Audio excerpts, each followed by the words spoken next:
Hello guys, magandang araw sa inyo. Siyempre magandang araw sa lahat ng kababayan natin dyan. Magandang araw sa inyo. Duty na naman po. Panggabi tayo ngayon.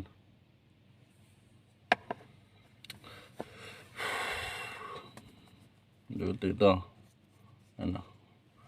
Nivea Men. Nivea Men. Lagay tayo ng face cream para to guys. Sunscreen na rin to. Lagay talaga tayo na ito bago dumuti. Para hindi dry yung mukha natin. Tapos hindi rin hindi rin masusunog sa araw kasi sunog na eh. Kaya kailangan natin ito.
Naglalagay talaga tayo ng cream guys. Kailangan kasi natin yan araw-araw. Para tayo.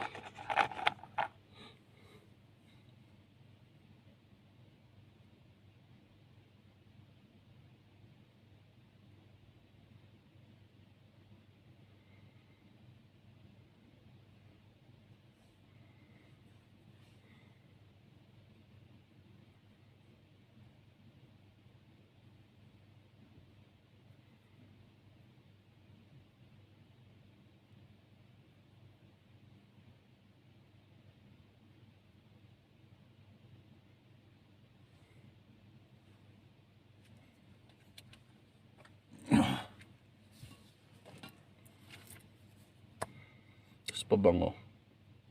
Yung pa rin yung pabango natin.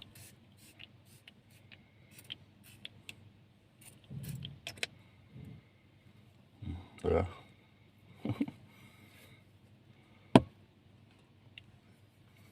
Sa mga nagtatanong dyan kung ilan ba yung duty sa home care, depende po eh. Depende. Lalo na pag kulang kayo ng nurses tapos maraming patient, nadadagdagan ng bagong patient. Ano yan, yung 4 days nyo, minsan naging 5 days, 6 days, 7 days. Nakadepende. Kasi kailangan din natin magko-compensate din tayo ng may kiko-operate tayo sa management. Pag kailangan ng nurse, syempre kahit day off tayo, duty tayo. Ganun lang kasi trabaho talaga. So normal yun na nangyayari. Minsan nagsi 7 days duty, 8 days. Ganun. Nakadepende sa dami ng patient. Pero pag sakto na yung nurses doon sa patient ratio, balik sa normal na. 5 days duty, 2 days off every week. Ganun. So nakadepende talaga siya. Hindi siya permanent na sasabihin natin na pag sinabi ng management 5 days lang yung duty mo every week tapos 2 days off, ganun po. Hindi po. Minsan nag-iiba talaga. Nakadepende siya sa patient. Kasi kagaya ngayong month, ang daming bagong patient. Siyempre, konti pa lang yung nag-apply ng mga nurse. Ma-rotate ka talaga sa ibang patient. Tapos, imbis na day off mo na, duty ka pa sa iba para ma-accommodate lahat ng patient. Para ma-dutihan lahat. Kasi hindi rin naman pwede na tatanggihan mo yung patient eh. Kailangan, dutihan mo talaga. Ganun. So, pero pag nadagdagan na naman, may mga nag-apply na naman na bago, ano yan, babalik sa dati, 5 days ulit. So ngayon ako pang 7 days duty ko na. Ganun. 7 days na gabi yung duty. Ganun lang. Pero okay lang naman, wala nang problema yun. Kasi bayad naman yan eh. Consider overtime. Tapos minsan babawiin sa day off. Imbis na 2 days lang yung day off mo, magiging 3, magiging 4, diba? Nakadepende talaga. Pero ganun pa rin. Yung trabaho lang. Kasi ayun naman yung pinunta. Trabaho. Kaya kailangan talaga. Yan. So okay na. Papantalon.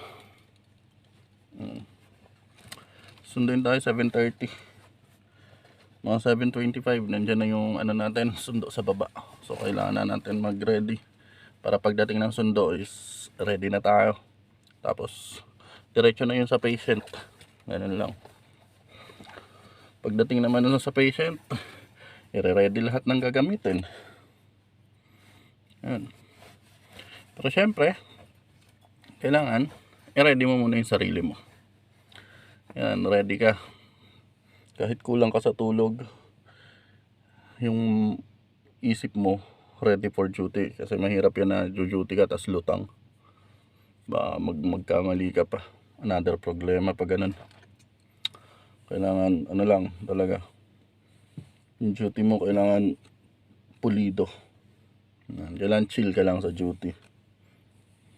Kahit anong mangyari sa patient, hindi ka mararatel.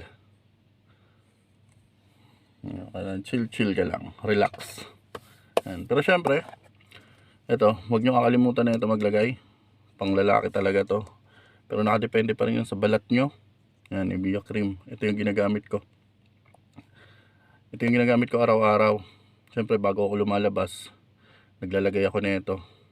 Kasi may UV na siya, ultraviolet. UV face cream to. Yan. Face, body, and hands. Yan. Pero pwede nyo rin to gawing lotion na.